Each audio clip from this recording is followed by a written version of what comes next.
자, 그리스도론에 대한 연구.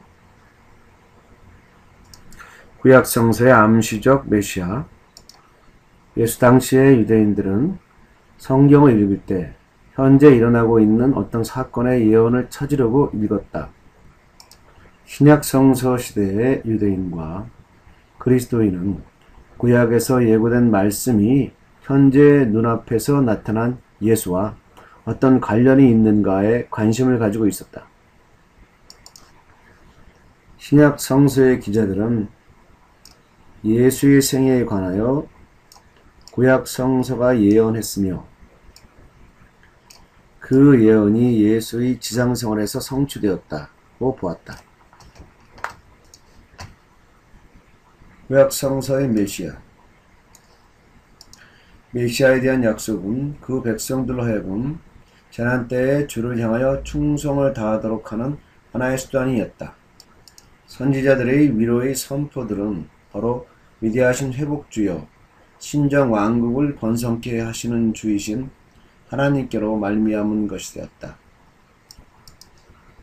이스라엘 민족은 그들이 당한 민족적 개인적 고난 가운데서도 야훼 신이 보내주겠다고 약속한 메시아에 대한 희망과 대망으로 살 수 있었다.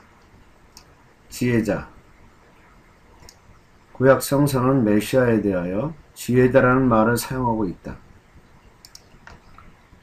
지혜는 추상적인 어떤 관념이 아니라 하나의 인격화된 실제로서 묘사되고 있다. 인격화된 지혜는 요한에 의하여 로고스로 이해되었고 그 로고스는 메시아로 오신 예수 그리스도로 받아들여져 구약의 지혜자와 신약의 로고스가 동일한 존재로 믿어지게 되었다. 고난의 종. 고난의 종에 대한 예언은 이사야서 42장 1절에서 4절, 49장 1절에서 6절, 50장 4절에서 9절, 52장 13절에서 53절 등에 기록되어 있다. 이곳에 등장한 고난의 종이 누구냐? 학자에 따라 의견이 갈린다.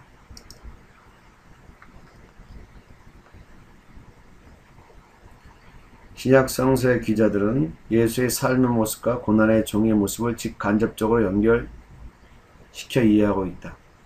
신약 성서의 입장에서 보면 고난의 종은 바로 예수 그리스도를 의미하는 것으로 그가 세상에서 인내의 생활을 할 것과 마지막에 지상 세력에 의해 죽음을 당할 것과 그 고난을 묵묵히 참고 견딜 것과 그렇게 함으로써 모든 죄인들을 의롭게 만들 것과 지상의 새 나라를 건설할 것을 예고하고 있다. 정리해보면 구약에 등장한 메시아는 지혜자, 고난의 종, 신약 성서의 그리스도와 동일한 인물로 발견된다. 구약 성서 안에서의 그리스도는 예언의 형태로 등장하게 되며 그 예언이 신약 성서의 성취로 이어지게 된다. 즉 구약 시대의 예언, 메시아, 지혜자, 고난의 종과 신약 시대의 성취, 예수 그리스도는 동일한 분이다. 그렇기에 구약 시대에 행해진 예언의 중요성은 의심할 여지가 없는 것이다. 신약 성서의 그리스도. 이스라엘 민족이 그렇게도 기대하던 메시아가 예수라는 이름을 가진 한 아이의 탄생으로 말미암아 이 지상에 출현했다는 체험에서 야훼 신의 약속이 성취된 신약 시대가 시작된다. 먼저 바울의 그리스도론. 그리스도. 바울은 유대인으로서 유대의 전통적인 메시아관을 가지고 하나님이 유대인들에게 계약을 통해 약속하신 메시아가 곧 그리스도라고 믿었다.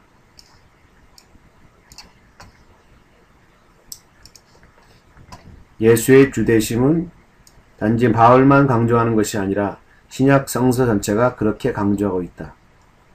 그러나 그 중에서도 바울이 이 말을 더 결정적인 것으로 발전시켰다.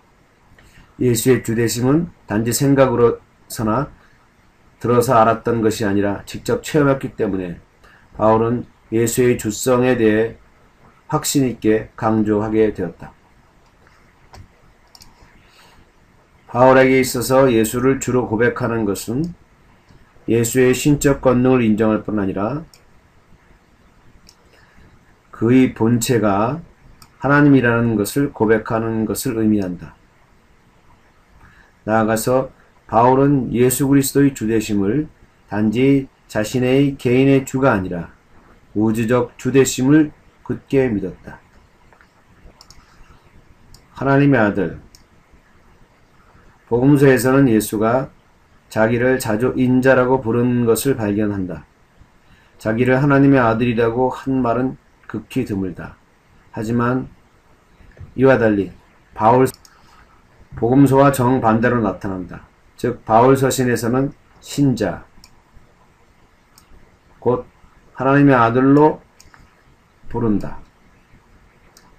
바울은 예수가 본래부터 하나님의 아들이었음을 믿고 있었다. 즉 그는 예수 그리스도의 선제성을 믿었다.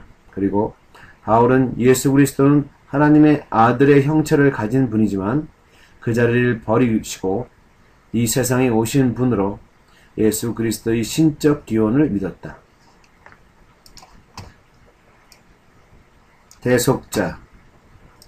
바울은 구약 희생제사의 관점에서 예수 그리스도를 하나님과 인간을 화해하기 위해 화목제물로 십자가의 희생적인 죽음을 당하신 대속자 또는 속죄자로 해석하였다. 대속자로서 예수의 죽음은 우리를 위한 대리적 죽음이다.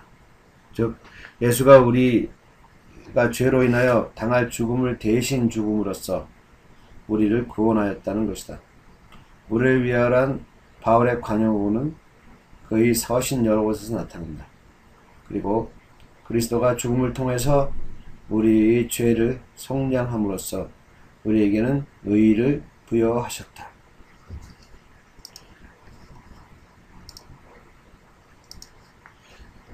예수와 대부분 원시교회의 신자들은 유대인들이었다. 유대인들은 구약 성서를 하나님의 말씀으로 받아들이고 구약의 예언의 성취자로서 예수를 이해하고 믿고 따랐다.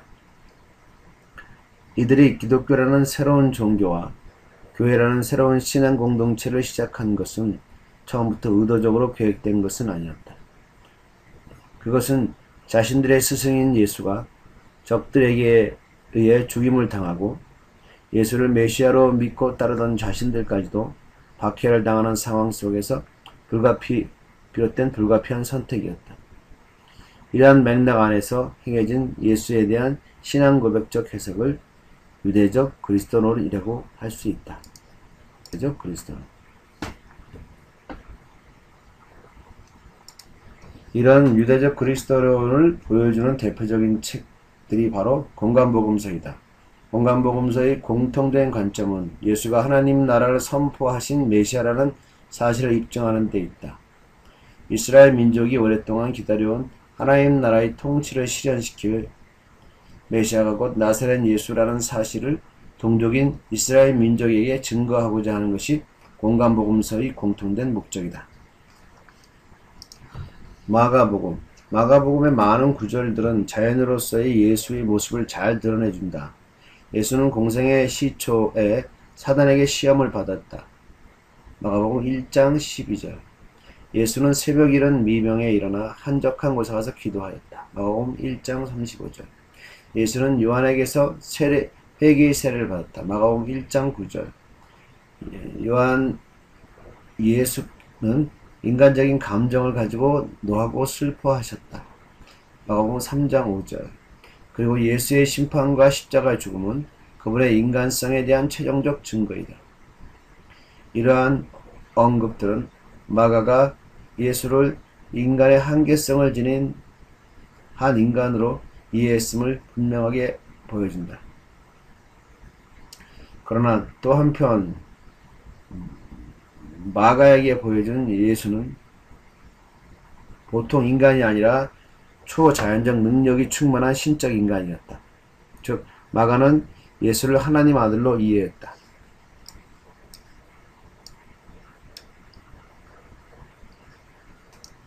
마태복음과 누가복음, 공간복음서는 모두 십자가와 부활 사건을 그리스도론의 중거점으로 삼고 거기서 과거의 역사적 예수의 지상 현실로 소급한다.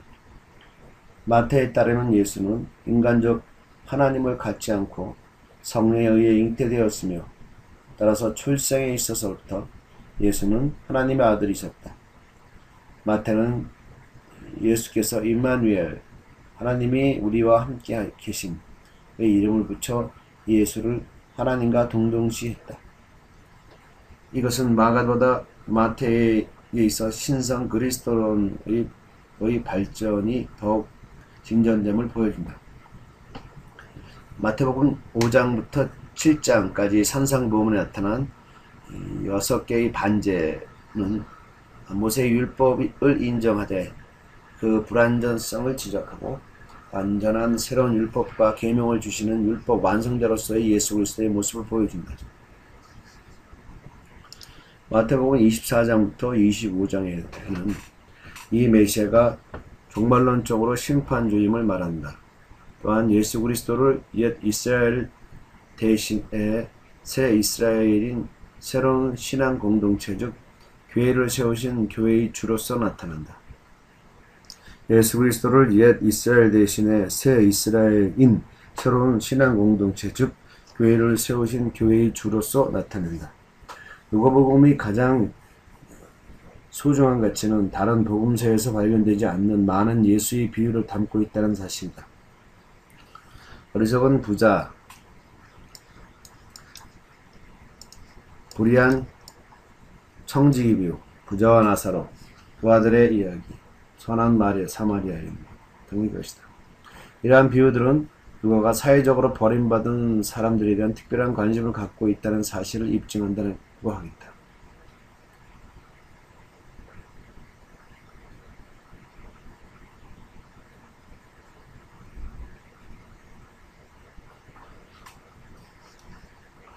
마태, 누가에 있어서 빈무덤 이야기는 현현 사건을 결합한다. 부활하신 예수의 현현은 부활 후 40일간 지속되며 승천가닥으로 끝났다는 것은 누가 글에만 나타난다. 요한복음 서원 1장 1절부터 8절까지 나타난 로고스 그리스도론. 로고스는 초대교회 당시 헬라의 스토아파가 플라톤의 이원적 사상의 한계를 극복하려는 의미에서 발생한 개념이다. 즉 이원론을 극복하고 모든 것을 하나의 힘으로 의해서 움직인다고 보았던 것이다. 그러기에 스토아파는 인간의 모든 진실들이 우연히 일어나는 것이 아니라 로고스의 목적에 의해 나타나는 것으로 보았다. 이 로고스는 히브리 사상에서는 하나님의 말씀으로 이해되었다. 즉 하나님의 말씀은 창조 능력을 지니고 있으며 예언자 시대에서는 초월적인 하나님과 인간의 세계를 연결하는 다리의 역할을 하였다. 또한 유대 사상에서의 로고스는 지혜의 전승으로 발전하였다. 지혜는 하나님의 속성 중 하나이던 것이 발전되어 지혜 자체가 하나님의 다른 모습으로까지 표현된다. 그 필로 시대에 와서는 로고스를 제2의 하나님을 불렀으니 계시와 창조의 중재자로 인식하게 되었다. 이상 로고스의 개념을 요한복음에서는 광범위하게 받아들여지고 있다. 그러면서 이 모든 로고스의 개념을 역사적 예수로 연결시키고 있다. 이 모든 로고스의 개념을 역사적 예수로 연결시키고 있다. 즉 구체적인 인물 예수가 바로 로고스라고 선언하고 있는 것이다.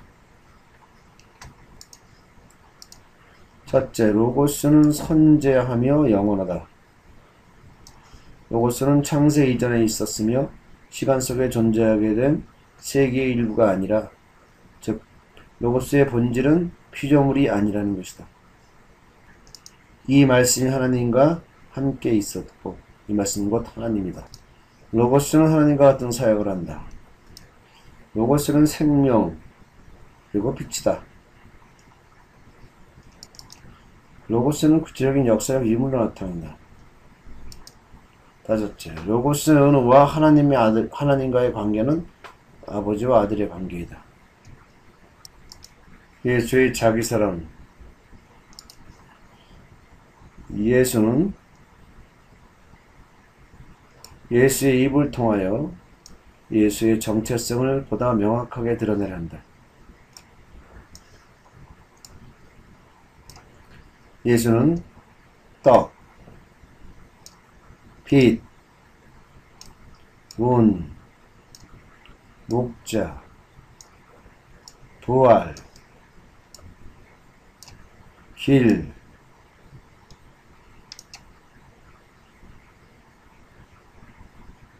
진리, 생명, 소당 등의 중요한 단어를 가지고 자신의 정체를 에고 에이미란 문구를 통해 밝히고 있다. 이것은 오직 요한복음서에만 등장한다. 그러기에 예수의 정체성을 밝히는 데 있어서 요한복음의 중요한 사상인 에고 에이미, 즉 나는 뭐뭐이다는 자기선언을 연구함으로써 필수적이라고 하겠다. 에고 에이미의 기원. 요한복음에서 그토록 특징적인 나는 무엇이다 에고 에이미를 포함하는 구절은 어디서 온 것인가? 그것은 요한복음에 29번 나타나는데 26번은 예수께서 직접 하신 것이다. 요한복음에서 그것은 7개의 서로 다른 서술어와 함께 나타난다. 그것은 항상 예수 자신이고 믿는 자들에게 주는 생명과 연관이 있다. 나는 무엇이다라는 진술은 예수의 속성을 알려준다.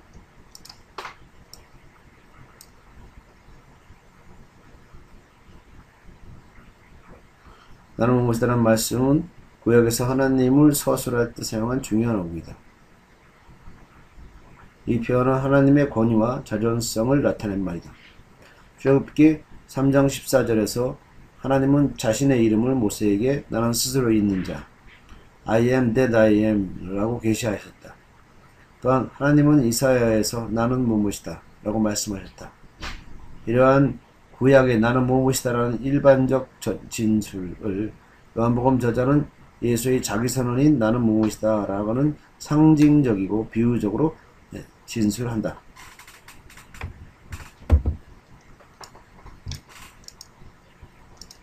나는 무엇이다 라는 자기선언은 자신의 인격과 자신의 정체성을 나타내기 위해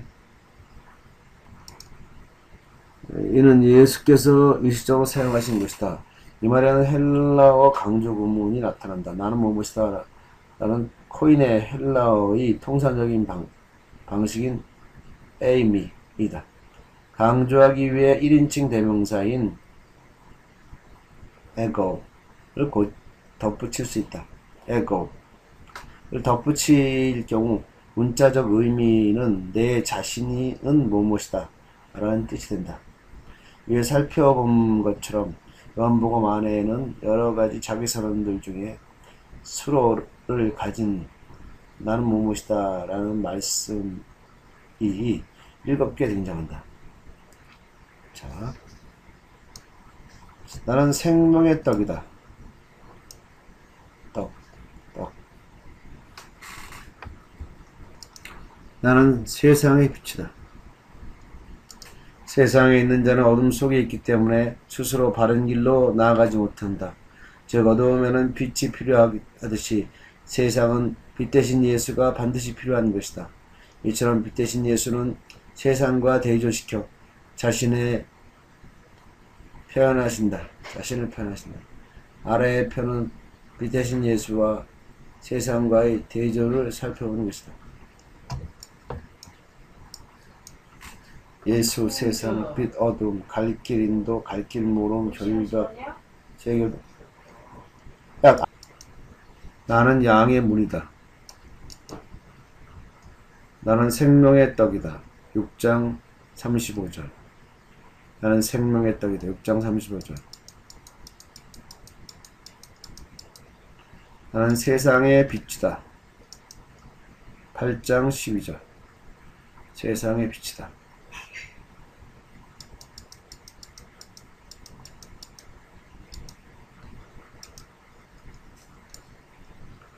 나는 양의 문이다. 10장 7절.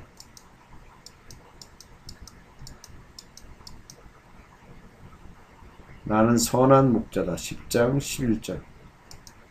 목자, 떡, 빛,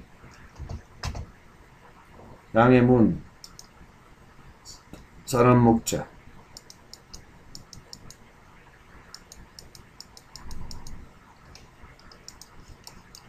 난 부활이고 생명이다.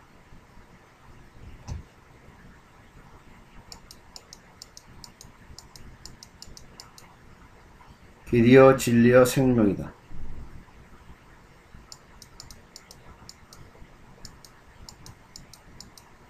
나는 참포도나무다.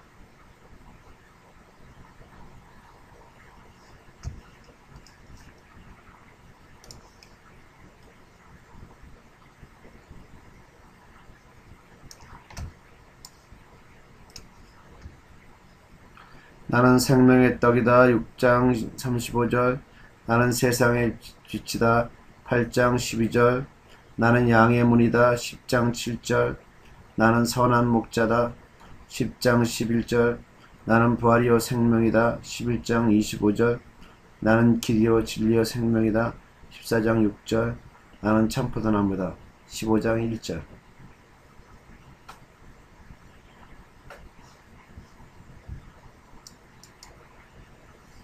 바로 7개의 표적과 7개의 자기선언과의 관계입니다. 1표적, 가나오는 장치에 물로 포도주 만드시는 것은 나는 참포도나무다. 두 번째, 신하의 아들을 고치심은 나는 길이요 진리요 생명이다. 38년 된 병자를 고치신 것은 나는 양의 문이다. 5,000명을 먹이신 것은 나는 생명의 떡이다. 머리를 거르신 것은 나는 선한 목자다. 하면서 소경된 자를 고치신 것은 나는 세상의 빛이다. 그 다음에 지는 죽은 나사를 살리신 것은 나는 부활이고 생명이다.